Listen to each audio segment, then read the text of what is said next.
অনেক কাঠ কয়লা পুড়াইয়া সকাল থেকে রান্না বান্না শেষ করছি। এই যে দেখেন কি মজার মজার সব রান্না করছি। বড় মাছের ঝোল আলু দিয়ে, দেখে মনে হইতেছে রসগোল্লার তরকারি। তারপরে এখানে করছি টমেটো দিয়ে ট্যাংরা মাছ দিয়ে টকের তরকারি। তারপর হচ্ছে এখানে ডাল শুকাইতেছি, কালকে ডাল ছিল, ডাল আর একটু তরকারি ছিল।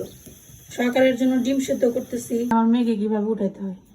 ও আমার সারা মনি, ঘুম থেকে উঠো তাড়াতাড়ি, দেখো তোমার সব নিয়ে গেল গা। ও আমার সারা মনি, ঘুম থেকে উঠো তাড়াতাড়ি, ওইটা দেখো হইছে কি গো। আর তো মিলাইতে পারি না। যাই হোক, যেটুক পারছি খারাপ না। ভবিষ্যতে শিল্পী হওয়ার একটা চান্স আছে। এই যে কন্যা, ও কন্যা, তোমার জন্য আমি একটা গান লিখলাম। সারা গানটা শুনছো তুমি?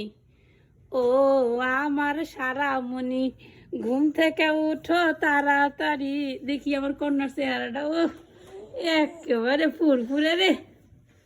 দেখছেন পোলা বান্ডে ঘুম থেকে তোলার জন্য কত কিছু করি, আর দেখেন ঘরের অবস্থা। ঘর গুছাইতে হবে এখন, শেষ। গান গেয়েও লাভ নেই, কবি হেও লাভ নেই। পোলা বানের কাছে মা মানেই খালি না জিনিস।